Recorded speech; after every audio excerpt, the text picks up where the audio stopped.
दिवाली के आते ही बाजार में हुक्का पाती की खूब बिक्री होने लगी है। सनातन धर्म के लोग दिवाली के रात हुक्का पाती जलाकर लक्ष्मी घर और दरिद्र बाहर के जयकारे लगाते हैं।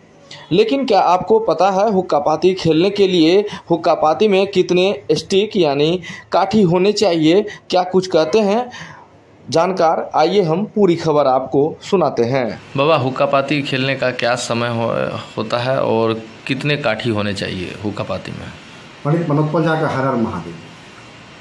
जहाँ तक है कि हुक्का पाती कब खेला जाता है, हुक्का पाती जो है यह सनातन समय से ही दीपावली के दिन खेलने का विधान चली आ रही है और दीपावली 31 अक्टूबर 2024 को मनाया जा रहा है। ये हुक्का पाती खेलने का जो विधान है ये लक्ष्मी पूजा करने के बाद ये शुरू होती है। जहाँ हम अपने आप को कहा कि 3:23 के बाद लक्ष्मी पूजा का प्रारंभ शुभ मुहूर्त होने जा रहा है और यह रात्रि 11 साढ़े 11 बजे तक रहेगी। सबसे पहले लक्ष्मी की पूजा होगी।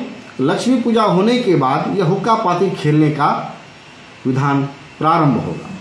हुक्का पाती में सबसे पहले यह जो है कहा जाता है कि लक्ष्मी घर दरिद्र बाहर, इसके लिए यह पूजा की जाती है, यह हुक्का पाती खेली जाती है।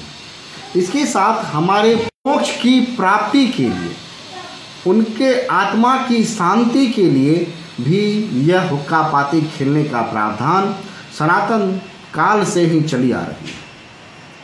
इसमें जो घर के मुखिया हैं वह क्या करते हैं, एक सनाठी का बना हुआ हुक्का वो अपने घर में जितने भी पुरुष मेंबर हैं सब के लिए वह बाजार से खरीद कर या घर में ही सनाठी का बना लेते हैं, सन की सहायता से, डोरी की सहायता से।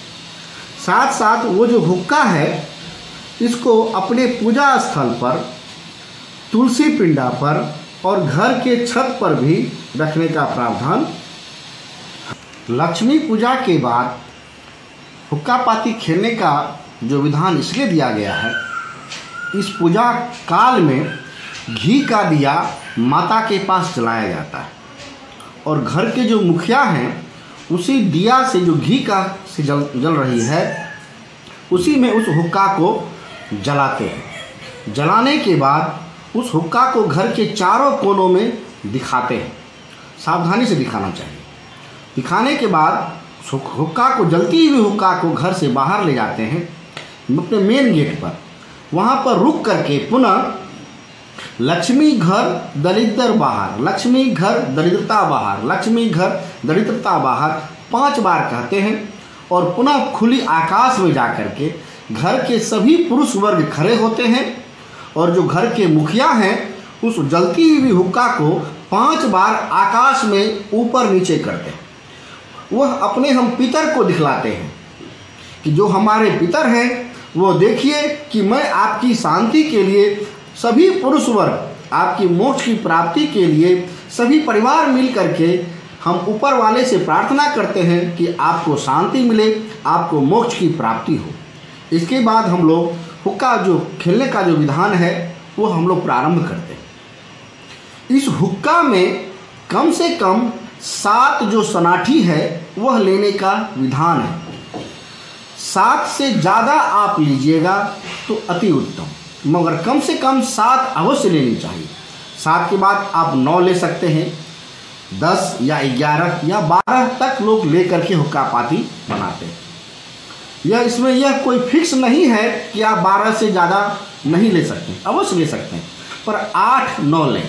अतः कि 8 कटिया नहीं होना चाहिए। तो 7 से ज़्यादा, क्योंकि जब हुक्का पाती हम लोग खेल लेते हैं, जलती हुई हुक्का में से हम लोग 7 सनाठी को चुनते हैं। कैसे? तो एक सनाठी एक फल का नाम लेते हैं, इसी प्रकार 7 फल का नाम लेकर के 7 सनाठी चुन करके हम लोग 100 परिवार जितने भी पुरुष वर्ग हैं वो पूजा स्थल पर ला करके उस सनाठी को रख देते हैं। यही सनाठी जब सुबह में जो सूप बजाने की परंपरा चली आ रही है, उसी जल सोनाठी से हम लोग सुबह में सूप बजाते हैं और फिर उस टाइम में कहते हैं लक्ष्मी घर दरिद्र बाहा, लक्ष्मी घर दरिद्र बाहा। इसीलिए हुक्का पाती खेलने की जो ये प्रथा है शुरू से चली आ रही है, सनातन काल से चली आ रही है। इसका एक साइंटिफिक कारण भी है हुक्का पाती खेलने का। इस दिन देखा जाता है कि हुक्का पाती खेलने के बाद जितने भी हमारे आसपास जो हैं कीट पतंग, हानिकारक कीट पतंग, जो क्या कहते हैं बैक्टीरिया है, जो हानिकारक जो कीड़े मकोड़े हैं, सभी जो है इस दिन सुबह होते होते मर जाता है। इससे हमारा वातावरण पुनः सुरक्षित हो जाता है। इसलिए कहा जाता है कि दीपावली के दिन हुक्का पाती खेलना एक सर्वोत्तम वैज्ञानिक रूप से भी यह उपयुक्त है। इसे इस दिन सभी लोगों को, सभी सनातनी को ये हुक्का पाती खेलना चाहिए। इस दिन हम लोग अपने घर पर एक कैंडल भी लगाते हैं। वो कैंडल भी पितरों को सूचना दिया जा रहा है कि आपके घर में दिया जल रही है और आपके लिए भी मैं एक दिया आसमान में जला चुका हूं कि आप भी वहां पर उजाले में रहिए। अमावस्या की जो काली रात है वह आपके जीवन से समाप्त हो जाए और उजाले की तरफ आपकी आत्मा बढ़े और आपको मोक्ष की प्राप्ति हो, आप पुनः फिर से मनुष्य कोख में जन्म लें।